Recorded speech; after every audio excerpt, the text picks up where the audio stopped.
নমস্কার। যুক্তি তর্ক সঙ্গে অর্কয় আপনাদের স্বাগত। আপনাদের সঙ্গে আমি অর্কপ্রভ সরকার। কথায় কথায় এ রাজ্যের শাসক দলের বিভিন্ন নেতা বলেন, মানে ওই কাকু, ভাইপো, মাসি, পিসি, আয়াতোল্লারা, যে এ বাংলা রামমোহনের বাংলা, এ বাংলা রবি ঠাকুরের বাংলা, এ বাংলা বিদ্যাসাগরের বাংলা, স্বামীজির বাংলা, রামকৃষ্ণর বাংলা বলে। তো এই যে মনীষীরা, যে মনীষীদের পদধূলিতে ধন্য হয়েছে বাংলার মাটি, তারা যদি আজকে জীবিত থাকতেন, এই কি বলতেন? তারা কি বলতেন? যে 26,000 স্কুলের শিক্ষক অশিক্ষকের চাকরি বাতিল হয়ে গেল কেন? পাহাড় প্রমাণ দুর্নীতির। তাহলে বিদ্যাসাগরের বাংলায় শিক্ষকদের চাকরি বাতিল হয়ে যায় সুপ্রিম কোর্টের নির্দেশে, পাহাড় প্রমাণ দুর্নীতির জন্য। যে দুর্নীতির তল খুঁজে পাওয়া যায় না, পুরো নিয়োগ প্রক্রিয়াটাই অস্বচ্ছ, অবৈধ। 2024 সালে এপ্রিল মাসে কলকাতা হাইকোর্টের মাননীয় দুই বিচারপতি দেবাংশু বসাক এবং মোহাম্মদ সাব্বার রশিদির ডিভিশন বেঞ্চ রায় দিয়েছিল। সেই রায় বহাল রাখলো সুপ্রিম কোর্ট একটু মডিফাই করে। এটাই হওয়ার ছিল। ওই 25,753 জনের সবাই যে অবৈধভাবে চাকরি পেয়েছেন তা নয়, কিন্তু আপনি বৈধ অবৈধদের পৃথক করবেন কি করে? অবৈধদের সংখ্যা কত সেটা এখনো পর্যন্ত নিশ্চিত করতে পারলো না এসএসসি, পারলো না সিবিআই। সিবিআই একটা সংখ্যা বলেছিল অবৈধ ভাবে নিয়োগ পেয়েছেন, এসএসসি একটা সংখ্যা বলেছিল, দুটোর মধ্যে মিল ছিল না। দুপক্ষ এটাও বলেছিল যে এরাই অবৈধ, সেটা নিশ্চিত করে বলা যাচ্ছে না, কারণ আসল উত্তরপত্র নেই। যে ওয়েমার্কশিট উদ্ধার হয়েছে এবং আসল উত্তরপত্র, সেগুলোর সঙ্গে কোনো মিল নেই। তার থেকে সিদ্ধান্তে আসা যায় না যে নিয়োগ প্রক্রিয়া বৈধ হয়েছে এবং এরাই অবৈধভাবে চাকরি পেয়েছে। সুতরাং পুরো প্যানেলটাই বাতিল হলো। সুপ্রিম কোর্ট যে কথাগুলো বলেছে যে আরো 3 মাস সবাই বেতন পাবেন, যারা অবৈধভাবে চিহ্নিত হচ্ছেন তাদেরকে টাকা ফেরত দিতে হবে, বেতনের টাকা। দেবাংশু বসাকের বেঞ্চ বলেছিল যে 12% হারে সুদ দিতে হবে, সেটা বোধহয় সুপ্রিম কোর্ট উল্লেখ করেনি। এবং যারা অন্য সরকারি চাকরি থেকে স্কুল সার্ভিস কমিশনের মাধ্যমে চাকরিতে এসেছিলেন, 3 মাসের মধ্যে তারা পুরনো চাকরির জায়গায় ফিরতে পারবেন। আর যারা যোগ্যতার ভিত্তিতে চাকরিটা পেয়েছিলেন কিন্তু প্যানেল বাতিল হওয়ায় যাদের চাকরি চলে গেল, তারা আবার নিয়োগ পরীক্ষা হলে বসতে পারবেন। ধরুন এরা কতদিন ধরে চাকরি করছে, প্রত্যেকের ঘর সংসার আছে, অসুস্থ বাবা মা আছে, স্ত্রী পুত্র আছে। ভাবুন তো কোন পরিস্থিতির মুখে আমরা এদেরকে দাঁড় করিয়ে দিলাম। রাজ্য সরকার করলো, শিক্ষা দপ্তর করলো, এসএসসি করলো, মধ্য শিক্ষা পর্ষদ করলো। বড় বড় মুখে কথা যে আইনজীবীরা আদালতে গিয়ে চাকরি খেয়ে নিতে চাইছে। পুরো নিয়োগ প্রক্রিয়াটাতেই বিসমিল্লাহ করো, পাহাড় প্রমাণ দুর্নীতি। টাকার বিনিময়ে চাকরিগুলোকে এরা বিক্রি করেছে। মাছের বাজারে গেলে যেভাবে আপনি দরাদরি করে মাছ কেনেন, এই যে বর্ষা আসছে ইলিশ মাছ কিনবেন, ঠিক সেইভাবেই টাকার বিনিময়ে দরাদরি করে চাকরিগুলো ওরা বিক্রি করেছে।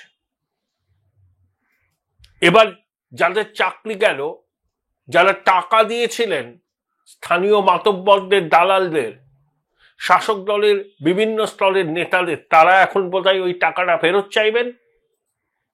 যে চাকরি তো গেল, টাকাটা ফেরত দিন। তাহলে কি পরিস্থিতির সৃষ্টি হবে পশ্চিমবঙ্গে আমরা নিশ্চয়ই বুঝতে পারছি। একটা নিয়োগ প্রক্রিয়া স্বচ্ছভাবে করেনি। প্রাথমিকের বিষয়ে বিস্তর গন্ডগোল আছে। অনেকে বলেন যে প্রাথমিকের প্যানেলও পুরো বাতিল হয়ে যাবে, সেখানে তো আরো অনেক বেশি সংখ্যায় চাকরি প্রার্থী। যেখানে যেখানে নিয়োগ হয়েছে সেখানে সেখানে দুর্নীতির অভিযোগ উঠেছে। সিবিআই তদন্ত করছে বা হাইকোর্টে মামলা চলছে, কোনো কোনো মামলা সুপ্রিম কোর্টে চলছে। এই হচ্ছে সোনার বাংলার ছবি। আমাদের লজ্জা লাগে।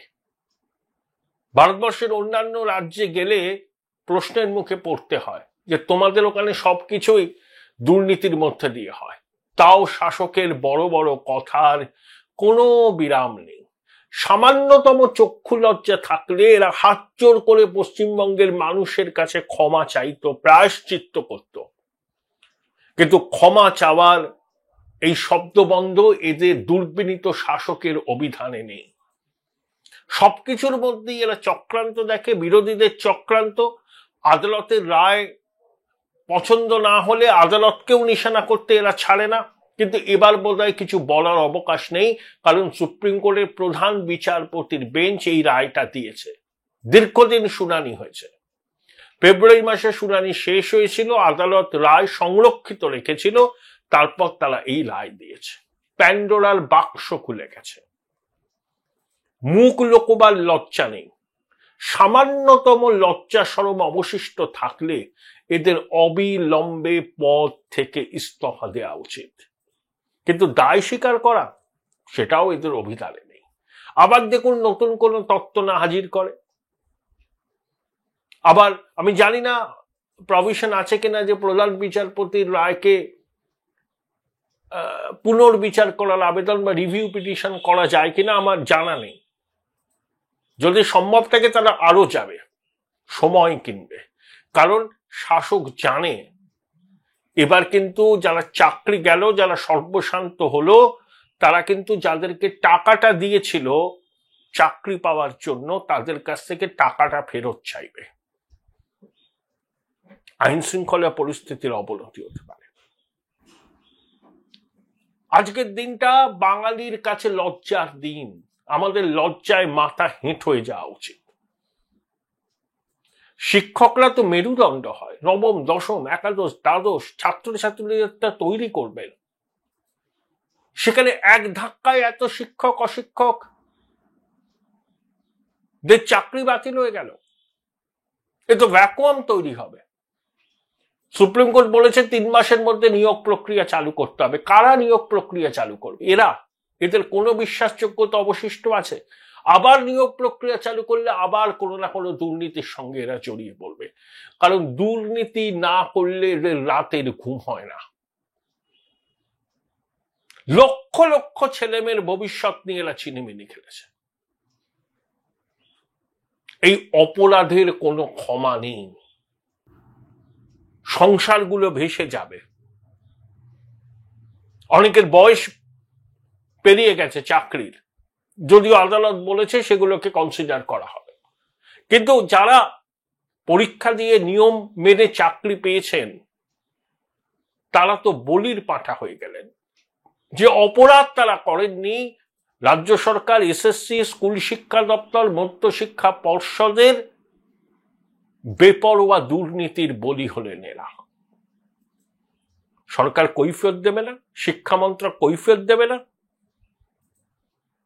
আমার মনে হয় সুপ্রিম কোর্টের উচিত নতুন যে নিয়োগ প্রক্রিয়া হবে, সুপ্রিম কোর্টের নির্দেশে সেই নিয়োগ প্রক্রিয়া তদারকি করুক সুপ্রিম কোর্ট বা আদালত নিযুক্ত কোনো কমিটি।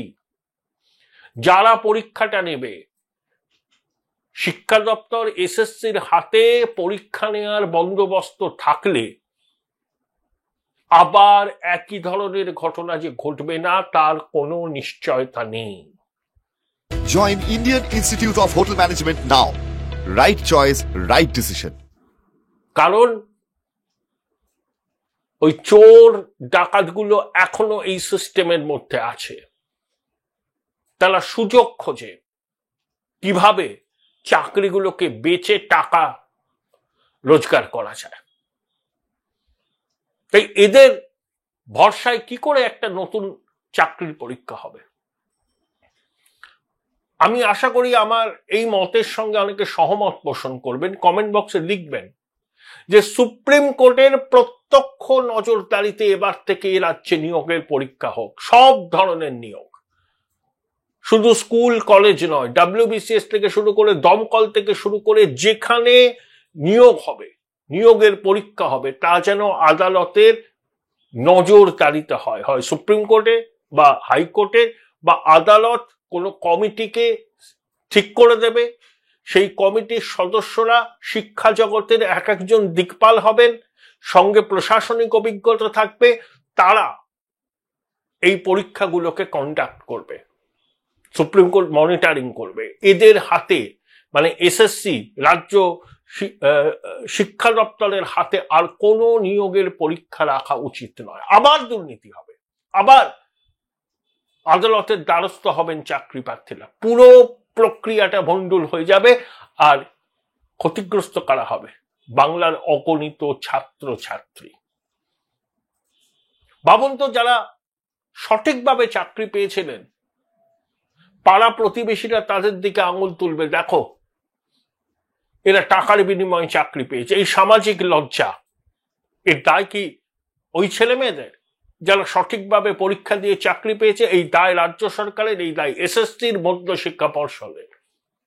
এই দায় তারা এড়াতে পারবেন? ক্ষমা চাওয়া উচিত নয় রাজ্যবাসীর কাছে করজোড়ে? যে অন্যায় এরা করেছে পশ্চিমবঙ্গের মানুষের সঙ্গে, তার বিনিময়ে একটা ক্ষমা চাওয়ার মতো মানসিকতা এদের নেই। আমি জানি না এদের প্রতিক্রিয়া কি হবে। দুরাত্মার ছলের অভাব হয় না, আবার হয়তো নতুন কোনো ন্যারেটিভ তৈরি করবে। সবসময় তো দায় এড়ানোর একটা মানসিকতা কাজ করে, তাই হাসি পায় এবং দুঃখ হয়। কথায় কথায় যখন বলেন না, এটা বিদ্যাসাগরের বাংলা, এটা রামমোহনের বাংলা, এটা রবীন্দ্রনাথের বাংলা, এটা স্বামীজির বাংলা, এটা রামকৃষ্ণর বাংলা, এই মনীষীদের নাম মুখে আনবেন না। এই মনীষীরা যদি আজকে থাকতেন, বাংলার এই শিক্ষার হাল দেখে তারা কি বলতেন আমি সেটা কল্পনাও করতে পারছি না। অত্যন্ত একটা কালো দিন আজকে। আমরা ভাবতে পারিনি যে আমাদের অনেক কিছু নেই, জানেন তো, আমার একটা গর্ব ছিল শিক্ষা। সেই শিক্ষাটার মেরুদণ্ড এরা ভেঙে দিল শুধু বেআইনি ভাবে টাকা রোজগারের তাগিদে। মাছের বাজারে মাছ যেভাবে বিক্রি হয়, দরাদরি করি আমরা মাছের বাজারে গিয়ে, ঠিক সেইভাবে এরা দরাদরি করে চাকরিগুলো বেচেছে। এই অপরাধের কোনো ক্ষমা নেই। তাই আমার মত হলো, এক, সুপ্রিম কোর্টের নির্দেশে যে পরীক্ষা হবে, এই স্কুলের শিক্ষক অশিক্ষক নিয়োগের পরীক্ষা, তাতে যেন শিক্ষা দপ্তর, এসএসসি, পর্ষদের কোনো ভূমিকা না থাকে। সুপ্রিম কোর্ট দায়িত্ব নিক, তারা কোনো মেকানিজম তৈরি করুক এবং তারা নজরদারি করুক, না হলে আবার একই ধরনের ঘটনার পুনরাবৃত্তি হবে। দুই, যারা টাকাটা দিয়ে চাকরিটা কিনেছিলেন, চাকরি তো গেল, এবার কি তারা টাকাটা উদ্ধারের চেষ্টা করবেন? তিন, এটা হলো হিমশৈলের চূড়ো। এরপরে আছে প্রাথমিকের শিক্ষক নিয়োগের দুর্নীতি। প্যান্ডোরার বাক্স তো খুলে গেছে, আরো বড় কেলেঙ্কারি সামনে আসার অপেক্ষায়। অনেক রাঘব বোগাল এর মধ্যে যুক্ত। দেখুন, পাপ বাপকে ছাড়ে না। আপনি একদিন, এক বছর, 2 বছর আদালতে দৌড়ে রক্ষা কবচ নিয়ে খানিকটা স্বস্তি পেতে পারেন, কিন্তু আলটিমেটলি সত্যের জয় অবশ্যম্ভাবী। এখানেও তাই হলো, প্রাথমিকেও তাই হবে। অনেকে বড় বড় কথা বলেন না, কলার উঁচিয়ে ঘুরে বেড়ান, কথায় কথায় একে ওকে চ্যালেঞ্জ করেন। একটাই কথা বলবো, এটা প্রবাদ, এই প্রবাদ চিরকালীন সত্যি, সত্যমেব জয়তে। সত্যের জয় অবশ্যম্ভাবী, সময় লাগতে পারে, কিন্তু সুরঙ্গের শেষে আলোটা দেখা যাবেই, এই প্রত্যয় আমার এখনো আছে।